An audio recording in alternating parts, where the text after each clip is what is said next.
NHAI national highway authority of India के द्वारा जो प्रताड़ित लोग हैं, वैसे तो हिमाचल प्रदेश में बहुत ज़्यादा हैं, बहुत सारे हैं जिनको आज तक जो है न्याय नहीं मिला, केवल आश्वासन मिले हैं। आज जो है जाबली के समीप जो टोल प्लाज़ा है उससे आगे आपको ध्यान होगा, आप लोगों ने रिपोर्टिंग करी थी, जो NHAI जो वहाँ पे 2-3 बिल्डिंग वहाँ गिरी थी। और जब वो NH बन रहा था तब भी NH को बार बार जो है बताया गया, रिटर्न में भी दिया गया। और जब उनके नुकसान होने के बाद, बिल्डिंगें गिरने के बाद भी NHAI के अधिकारी गए थे और उन्होंने माना था कंपनसेशन के लिए, लेकिन आज तक जो है प्रभावितों को आज तक कंपनसेशन नहीं मिला है। यहाँ तक कि SP सोलन को उस टाइम मेरे पास कॉपी दी गई है, अभी FIR के लिए बोला था, FIR दर्ज करें। FIR तक जो है प्रभावशाली लोगों ने FIR तक दर्ज करने नहीं दी। मेरी SP सोलन से आज बात हुई है और जो भी उसमें ज़िम्मेवार लोग हैं उनके खिलाफ़ मैंने बोला है कि इसके खिलाफ़ FIR जो है दर्ज होनी चाहिए, क्योंकि लोग जो है बाद में बच के निकल जाते हैं, अपनी अपनी स्टेट को दौड़ जाएंगे। यहाँ पे हिमाचल प्रदेश के हमारे भोली वाली जनता जो है वही पिसती रहेगी। तो मैं समझता हूँ कि बाई नेम जो है FIR NHAI के अधिकारियों के खिलाफ़ होनी चाहिए। और क्योंकि कोर्ट में कई जगह लड़ते रहेंगे लोग, कई साल लड़ते रहेंगे, इनका कुछ जाने वाला है नहीं। बहरहाल ये 2023 की बात है, सरकार की तरफ से पूरा उनको मिला, पूरा आश्वासन और सहयोग उस टाइम मिला था, परंतु जिसके जीवन भर की कमाई चली गई है, जो 3 प्रभावित मेन हैं, वो पेंशनर्स हैं। अपनी पेंशन से वो किराया भी दे रहे हैं, अब कहीं किराए के मकानों में रह रहे हैं, किराया भी दे रहे हैं, अपना जीवन यापन भी कर रहे हैं।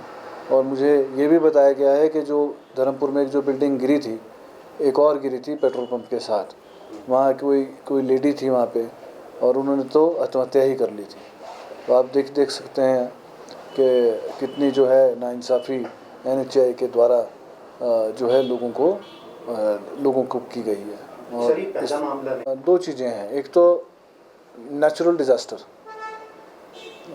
जैसे आपने बोला सराज में वहाँ पे लैंडस्लाइड हुआ है, उससे कई लोग मर गए हैं, घर बह गए हैं। या 2023 में बारिश हुई थी, उसमें करीबन 10,500 करोड़ का नुकसान हुआ था, और उसके पैसे जो है वो आ जा रहे हैं। देखिए, ऐसा है कि जब भूख आज लगी हो, आप 3 दिन बाद खाना नहीं खा सकते हैं, है ना। अब आ भी गए हैं तो उसका कोई महत्व नहीं रह जाएगा, क्योंकि स्टेट गवर्नमेंट ने अपने फंड काट के जो है वहाँ पे लोगों को, पूरे हिमाचल प्रदेश में उस टाइम प्रभावितों को मुआवजा भी दिया और उनको सहूलियत भी दी, सहयोग भी किया है। अब अगर पैसे भी आ गए हैं, बोल रहे हैं कि आ गए हैं, परंतु अभी तक आए नहीं हैं, तो जब आएंगे तो देखेंगे। इस साल भी जो है आपके सामने करीबन 1,000 करोड़ का नुकसान ऑलरेडी हिमाचल प्रदेश में हो चुका है। और मैं यही उम्मीद करता हूँ, और यही मैं निवेदन भी करता हूँ आपके माध्यम से केंद्रीय सरकार से, सेंट्रल गवर्नमेंट की एजेंसीज से, कि वो जब बाढ़ आती है या कोई डिज़ास्टर होता है तो उसी टाइम थोड़े बहुत पैसे जो है उसी टाइम जो है रिलीज़ करने चाहिए, ताकि प्रभावितों को समय पे जो है पैसे मिल सके। सर, डिटेल का सर्वे कराया था। एक ED को जो है वो एक टूल की तरह इस्तेमाल कर रही है, क्योंकि ED जो है उसमें इमीडिएटली ज़मानत जो है वो उससे सुनवाई नहीं है, इमीडिएटली ज़मानत उसमें नहीं होती है। और ये लोग प्रताड़ित करने के लिए, क्योंकि भूपेश बघेल जी न केवल छत्तीसगढ़ के अपितु पूरे देश के नेता हैं और शीर्ष नेता हैं, मुख्यमंत्री रहे हैं, और पूरे देश में जो है उनका योगदान रहा है। उनको दबाने के लिए, कुचलने के लिए, या केंद्रीय सरकार के खिलाफ ना वो बोलें, इसलिए जो है ये सारे जो है ये लोग तंत्र जो है केंद्र सरकार वो अपना रही है उनके खिलाफ। लेकिन मैं समझता हूँ इससे कोई डरने वाली बात नहीं है, ना ही भूपेश बघेल जी इस बात से डरने वाले हैं। पूरी कांग्रेस जो है वो उनके साथ खड़ी है। शर्मा जो है, आपके मीडिया कर्मियों ने अमित शाह जी से एक सवाल किया था कि सबसे भ्रष्ट जो है मुख्यमंत्री हैं वो हेमंत बिश्व शर्मा हैं, और उसका जवाब जो है वो गोलमोल दे गए थे और उन्होंने जवाब नहीं दिया था। मुझे याद है, मैंने प्रेस कॉन्फ्रेंस उनकी देखी थी। मैं समझता हूँ अगर वो ऐसी बात कर रहे हैं हेमंत बिश्व शर्मा, पहले अपने गिरेबान में झाँकें। और कल तक तो जो है, जब तक मुख्यमंत्री नहीं बने थे, कांग्रेस में थे, तब तक तो शीर्ष नेता, चाहे सोनिया गांधी हो, चाहे राहुल जी हों, चाहे प्रियंका जी हों, उनके आगे पीछे घूमते थे, है ना। और किन्हीं कारणों से जो है उन्होंने जो कांग्रेस के साथ गद्दारी करी है, और बीजेपी से जो मुख्यमंत्री बने हैं, तो अब उनको जेलें याद आ रही हैं। अपना हाल पहले गिरिबान में झांक के देखें। सर 2000 हमने देखिए अपने अपने स्तर पे लोगों ने एसडीएम्स के पास, डीसीस के पास दिए हैं एप्लीकेशन समय समय पे। जब से एनएच शुरू हुए हैं बनने 5-8 साल से तो ज़्यादा तेज़ी आई है, उन्होंने दिए, पर उस पे ऊपर कोई कार्रवाई नहीं हुई है, क्योंकि एसडीएम्स के पास या डीसी के पास भी पूरी पावर्स जो है नेशनल हाईवे अथॉरिटी के खिलाफ वो नहीं है। जो चेक एंड बैलेंस वो तो अधिकारियों ने करने हैं, national highway authority of India के अधिकारियों ने करने हैं। उन्होंने उनकी लापरवाही रही है और जवाबदेही जो है उनकी तय होनी ही चाहिए। सर हमारी प्रेजेंटेशन बिल्कुल तैयार है माननीय केंद्रीय मंत्री गडकरी जी के लिए, क्योंकि ये बात बिल्कुल ठीक है। हम लोग भी राजनीतिक जीवन में रहते हैं और सच्चाई और पूरी बात भी हम तक भी नहीं पहुंच पाती है छोटे दायरे में। अगर हम हिमाचल की बात करेंगे, पूरे हिमाचल की बात भी हम तक पूरी सही जानकारी के अनुसार नहीं पहुंचती। उन्होंने तो पूरा हिंदुस्तान के वो मंत्री हैं, केंद्रीय मंत्री हैं, उन तक पूरी सच्चाई नहीं पहुंचती है। तो उनको सिर्फ ये बताना चाहता हूं मैं कि एनएचआई के अधिकारियों के खिलाफ जो है कड़ा एक्शन लें। मैं ये भी उनसे डिमांड करूंगा, कितनों ने फ्लैट खरीदे हैं बड़ोग में, एनएचआई के अधिकारियों ने, मेरे पास पूरी जानकारी है, कितनों ने फ्लैट खरीदे हैं, कितनों ने हिमाचल प्रदेश में ज़मीनें खरीद ली है यहाँ जब डेप्यूट हुए उसके बाद, और वो कहाँ से आई है, ये मैं उनके ध्यान में भी लाऊंगा। बीपीएल के एप्लीकेशंस मांगी थी, सर्वे नहीं, एप्लीकेशंस मांगी हैं, काफ़ी एप्लीकेशंस आ गई हैं और जल्द ही जो है उसको हम नोटिफाई कर देंगे। उसमें एसडीएम और बीडीओ की जिम्मेवारी तय करी गई है, ताकि कोई प्रभावशाली लोग, जैसे पहले होते आया है, प्रभावशाली लोग जो है बीपीएल की श्रेणी में ज़बरदस्ती ना आए। आज यहाँ मिलने का जो असली में मकसद था वो 2023 में आपने देखा होगा कि बहुत ज़्यादा बारिश उस वक्त, जिसको हम आपदा कहते हैं कि आपदा जो उस वक्त आई थी, उस वक्त हमारे जो घर है तीनों के वो टूट गए थे। और उसके टूटने का जो कारण है वो था हमारे जो नेशनल हाईवे, जो 4 लेन का जो निर्माण वहाँ पर किया जा रहा था, उसको अवैज्ञानिक तरीके से और पानी की प्रॉपर निकासी ना होने के कारण, और वैली साइड जो वहाँ वैली एक्ट जो लगता है, उसमें हमारी जानकारी के अनुसार वहाँ 3 मीटर से ज़्यादा सीधी कटिंग नहीं की जा सकती, लेकिन वहाँ 4 लाइन की जो निर्माण जो कंपनी कर रही थी, उन्होंने 30 फुट से 50-60 फुट तक जो है सीधी कटिंग हिल एरिया साइड की है, जिसके कारण लैंडस्लाइड का जो है वो अंदेशा बना रहता था। उसके बाद जब वो बारिशें हुई तो उससे पहले ही हमारे घर में, ये लोग इस बात का ब्लेम करते हैं कि ये नेचुरल क्लाइमेटी है, लेकिन नेचुरल क्लाइमेटी तब है अगर वहाँ कोई बादल फटा होता, ऐसा वहाँ कुछ नहीं है। और ये है घटना 10 जुलाई की 2023। उस दिन हमारे घर जो है वो टूट गए और हमें रातों रात वहाँ से निकल कर के मंदिर में शरण लेनी पड़ी बच्चों के साथ। और ये तो 10 तारीख को टूटे, लेकिन मैं इससे पहले की बात आपको बताऊं कि 24 जून और 25 जून की सुबह लगभग 3 बजे बारिश हुई और उसका पानी मेरे घरों में आया और हमने बच्चों सहित जो उस पानी को बड़ी मुशक्क़त के साथ बाहर निकाला। तो हमने ये सोचा कि चलो कोई नहीं, बारिश का पानी आ जाता है, तो हमने उसको ज़्यादा सीरियसली नहीं लिया। उसके बाद 4 जुलाई की सुबह वही 3-4 बजे के करीब जो है फिर बारिश हुई और फिर वो पानी अंदर आया और उस पानी से जो है उसके बाद हमारे घर में दरार आनी शुरू हो गई। तो उस वक्त हमारे ध्यान में ये आया कि ऐसा ना हो कि हमारे घर टूट जाएं, हमें पीडब्ल्यूडी वगैरह से मदद लेनी चाहिए।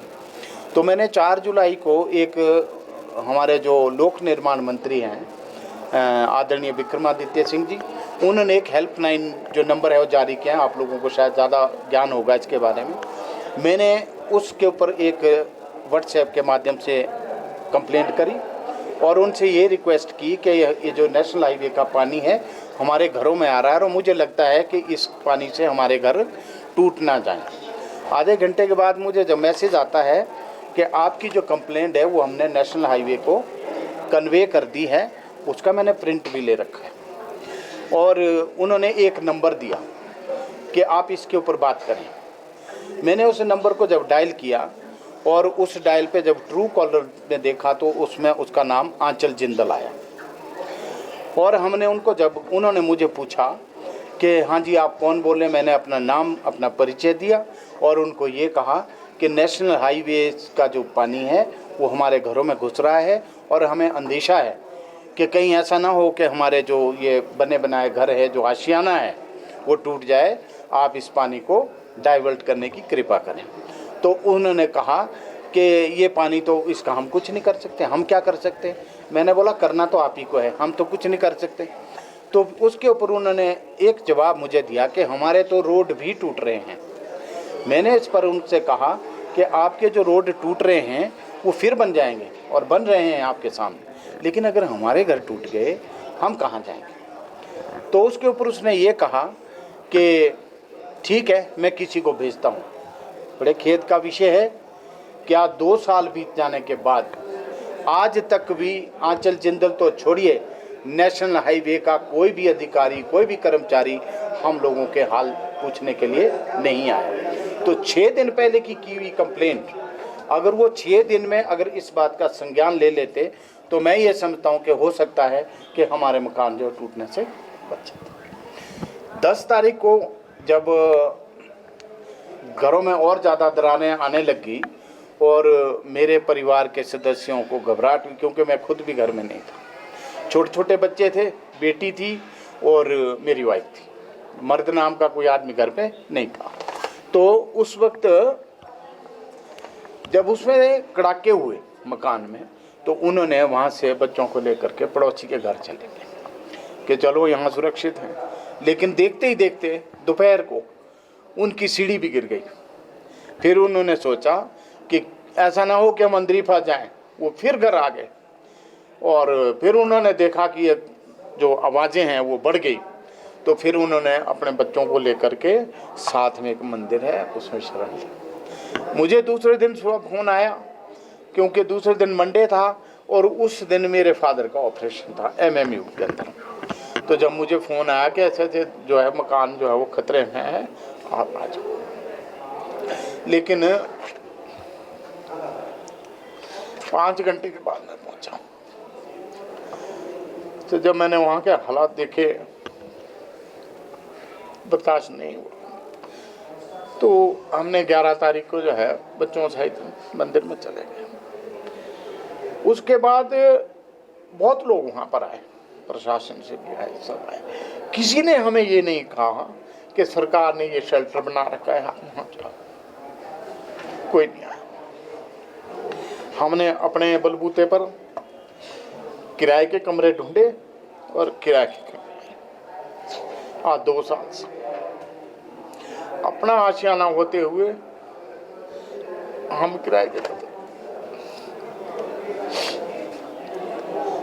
सरकार द्वारा हमारी काफ़ी मदद की गई। हम ऋणी हैं कि सरकार ने हमें ज़मीन देने का आश्वासन दिया और 7 लाख रुपए देने की बात कही। उसमें से 3-3 लाख रुपए और जो फौरी राहत 31 वो हमें मिली है। लेकिन उसके अलावा असली में जो गलती है वो नेशनल हाईवे की है। उनकी तरफ से जो हमें मुआवजा मिलना चाहिए था, जो सहायता मिलनी चाहिए थी, वो नहीं मिली। वो हमारी कोई भी बात सुनने को राजी नहीं है।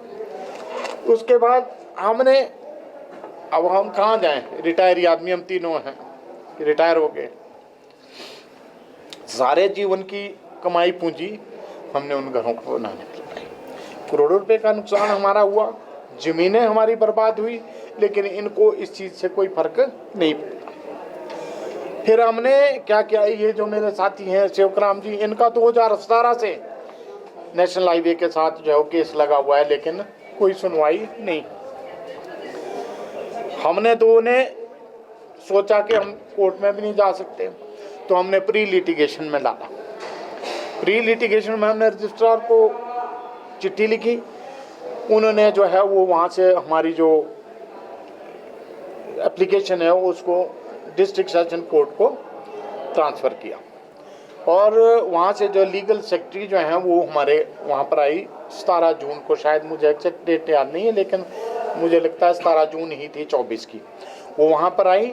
उन्होंने नेशनल हाईवे पीडब्ल्यूडी, आईपीएच सभी को वहाँ पर, एसडीएम कसौली सभी वहाँ पर थे, सभी की उन्होंने वहाँ पर क्लास लगाई और उनसे ये कहा था कि आप कल 2 बजे तक जो है वो अपनी रिपोर्ट सबमिट करें, ताकि मैं आपके द्वारा बनाई गई रिपोर्ट को पढूं और उसके बाद अपनी रिपोर्ट जो है रजिस्ट्रार को भेजूं। उसके बाद वो रिपोर्ट वहाँ पर गई, वहाँ से वो मीडिएशन में लगा। मीडिएशन में लगा तो उम्मीद जगी थी भाई शायद हो सकता है हम बजाय झगड़ा करने के हमें जो मुआवजा थोड़ा बहुत मिल सकता है वो ठीक रहेगा। मीडिएशन में अभी वो डिस्ट्रिक्ट कोर्ट को आया तो वहाँ पर जो मीडिएशन में 3 पेशें लगी, उसमें जो है वो नेशनल हाईवे का एक आदमी है मिस्टर पुनिया, वो 1 दिन आया, बाकी उसके बाद वो दोनों पेशी पे नहीं आया, वो फेल हो गई। उसके बाद रजिस्ट्रार महोदय ने यहाँ मेन मीडिएटर के पास शिमला में ये मीडिएशन रखी, वहाँ पर भी 3 पेशियाँ लगी। पहली पेशी पे हमारे मीडिएटर साहब जो है वो बीमार थे, नहीं आ सके। दूसरी पेशी पर जो है वो उनके वकील आए, नेशनल हाईवे का कोई अधिकारी उस मीडिएशन में नहीं आया। जब वो वहाँ पर आए तो मीडिएटर साहब ने एक बात उनसे पूछी कि आप ये बताएं यार कि इनके घर तो ढहे हैं, तो उन्होंने एक्सेप्ट किया कि हाँ बिल्कुल ढहे हैं। और उन्होंने यह कहा कि इनका करोड़ों रुपए का नुकसान भी तो हुआ है, कि हाँ जी हुआ है। तो यार कोई बात नहीं, आप ये कहाँ जाएंगे, रिटायरी आदमी है, गरीब आदमी है, कहाँ जाएंगे, इनको दे दो मुआवजा 2 लाख, 20 लाख, 50 लाख। इस पर उन वकीलों ने यह कहा कि ठीक है जी, हमें समय दीजिए और हम बात करेंगे। बल्कि मीडिएटर साहब ने भी कहा था कि वो क्यों नहीं आते पीडी साहब यहाँ, मीडिएटर को आना चाहिए। मीडिएटर ने ये पूछा कि उनको आना चाहिए, लेकिन उन्होंने कहा कि वो नहीं आते। और जब तीसरी पेशी पे उनको पूछा कि हाँ जी क्या, तो वो बिल्कुल मुकर गए कि हम कोई भी मुआवजा नहीं दे सकते। तो हम चले गए घर को। अब उसके बाद हमने जो है वो डिस्ट्रिक्ट कोर्ट में जो है वो दावा मैंने तो कर दिया है, ये साथी अभी करने वाले हैं, इनका ऑलरेडी 2017 से जो केस चल रहा है। मतलब कहने का ये है कि ये सारी जो हमारे को आज हम जिस स्थिति में हैं उस स्थिति में पहुंचाने के लिए हमारे जो नेशनल हाईवे जो अथॉरिटी है ये पूरी की पूरी जो है वो जिम्मेवार है। और हम इस बात का आरोप लगाते हैं कि जब हमने समय रहते इनको इस बात से आगाह कर दिया था कि कहीं ऐसा ना हो कि हमारे घर टूट जाएं, इसके बावजूद भी उन्होंने कोई संज्ञान नहीं लिया। आज हम मेंटली तौर पे बहुत परेशान हैं और परिवार सारा परेशान। यहाँ तक कि जिस दिन से हमने घर खाली किया है, हम तो कह रहे हैं शुगर के पेशेंट, हमारे तो कोई चिंता भी नहीं है, लेकिन मेरी वाइफ अभी भी पीजीआई से ट्रीटमेंट चल रही है। ऐसी स्थिति में हम लोगों को जीना पड़ रहा है। अपना आशियाना होते हुए आज हमें किराए के मकान में रहना पड़ रहा है। और जहाँ पर हमारी आजीविका थी, उस घर जो है आजीविका भी थी, क्योंकि 10-15 हज़ार रुपये किराया भी आ रहा था। ठीक है, अपना घर बहुत खुशहाली से हम जी रहे थे अपना परिवार के साथ, लेकिन आज वही 12,000 रुपये कमरे का किराया मैं दे रहा हूँ। तो आप अंदाज़ा लगाएं कि हम उस पेंशन से अपना घर चलाएं या कोई अपने सांस्कृतिक कार्यक्रम करे या किराए के कमरे में किराया दें। सरकार ने आदेश दिए थे कि जो प्रभावित लोग हैं, आपदा से जो पीड़ित लोग हैं, उनको ग्रामीण क्षेत्र में 5,000 और शहरी क्षेत्र में 10,000 रुपये जो है किराया जो है दिया जाएगा। हमने उसके लिए भी अप्लाई किया कि हमें किराया भी मिल जाए तो कम से कम थोड़ी राहत आदमी को मिल जाती है। लेकिन जब हमने पता किया तो उसमें ये क्लॉज बताया गया कि ये उन लोगों को मिलेगा जिनको सरकार द्वारा बनाए गए शेल्टर में वो सितंबर तक रहे हों। वो भी डेट भी मेंशन की हुई है कि 12 सितंबर तक जो उस शेल्टर में रहे हों ये उनको मिलेगा। हमने छोड़ दिया, कोई बात नहीं। जब हमारे को किसी ने ये कहा ही नहीं कि आप इस शेल्टर में रुको, तो हमें क्या पता है शेल्टर कहाँ बनाए थे। ये तो शुक्र। और मैं आपको एक बात और बता देना चाहता हूँ, मेरी बेटी 8 महीने से प्रेग्नेंट थी, मैं कहाँ शेल्टर ढूंढता। मेरी बहू थी, इनकी बहू वो भी प्रेग्नेंट थी। इस ऐसी स्थिति में रास्ते चलने के लिए नहीं थे, लाइट वहाँ नहीं थी, पानी वहाँ नहीं था। इस तरह की जो परिस्थिति है हमारे को झेलनी पड़ी है। इसके लिए सारे का सारा जो नेशनल हाईवे है और उनके नीचे जो काम जिनसे वो काम करा रहे थे ग्रिल कंपनी, ये सारे अधिकारी जो है इसमें दोषी हैं। और मैं ये चाहता हूँ कि इनके खिलाफ जो है कड़ी से कड़ी कार्रवाई होनी चाहिए। और आपकी जानकारी के लिए मैं ये भी बता दूँ कि जब 11 तारीख को हमने अपने मकान जब छोड़े हैं और उसके बाद हमने एक एप्लीकेशन पुलिस डिपार्टमेंट को दी और उसमें ये लिखा कि ये हमारा नुकसान नेशनल हाईवे की गलती से हुआ है, इनके वैज्ञानिक तरीके से रोड बनाने के कारण या ड्रेनिंग सिस्टम प्रॉपर ना होने के कारण हमारे घर टूटे हैं, इसलिए इनके खिलाफ एफआईआर दर्ज होनी चाहिए। लेकिन आज दिन तक वो एफआईआर दर्ज नहीं हुई। महज एक डीडीआर रिपोर्ट का एक कागज हमें पकड़ाया गया, तो इस तरह से उन्होंने भी कोई संज्ञान नहीं लिया। ऐसी स्थिति हमारे साथ हुई है। मैं तो आज धन्यवाद करना चाहूँगा अपने माननीय पंचायती राज मंत्री जी जो अनिरुद्ध सिंह जी है, जो आज हिमाचल प्रदेश के जो नेशनल हाईवे से प्रभावित जो लोग हैं उनके साथ खड़े हुए हैं। मैं दिल से ये कहना चाहता हूँ कि हम बिल्कुल दिन रात इनके साथ खड़े हैं और इन्होंने जो बीड़ा उठाया है तो हमें एक उम्मीद की किरण जो है वो जगी है कि हो सकता है कि अब हमें कोई ना कोई जो है मतलब कोई रास्ता आगे नज़र आ रहा है। हम कुछ नहीं चाहते, हम तो ये चाहते हैं कि चलो नुकसान तो हमारा हुआ है, तो जिसके दिल में चोट लगती है वही समझता है। हम ये चाहते भी कुछ मुआवजा तो दे दें वो, लेकिन ये तो सुनते ही नहीं है, तो सीधा ये आरोप हमारे ऊपर लगाते हैं कि ये नेचुरल क्लाइमेट आपने घर हमारे उसके आगे डाल दिया, ये कर दिया वो कर दिया। अगर आज की डेट में भी आप देखें 2 साल के बाद वो रोड ठीक किया उन्होंने अपना, क्योंकि वो रोड भी चला गया था। वो 2 साल के बाद रोड जब ठीक किया, आज वो 40-40 फुट गहरे बुनियाद करके वो डंगे लगे।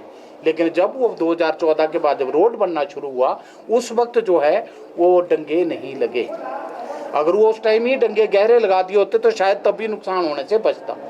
और ये नुकसान जब हुआ तो जब ऊपर से लैंड स्लाइडिंग हुई, इनके होटल के बिल्कुल सामने लैंड स्लाइडिंग हुई और वहाँ से एक बहुत बड़ी चट्टान जो गिरी। आप लोगों ने भी शायद वो वीडियो देखा होगा कि एक कार के बोनेट के ऊपर से वो चट्टान जो है वो निकली है। वो कार बच गई, आदमी उसमें बच गए और उस पत्थर से बिल्कुल आगे जो वो सड़क पे गिरा तो उसमें काफ़ी मोटी दरार जो है वो आई और वो दरार से पानी जाना शुरू हुआ।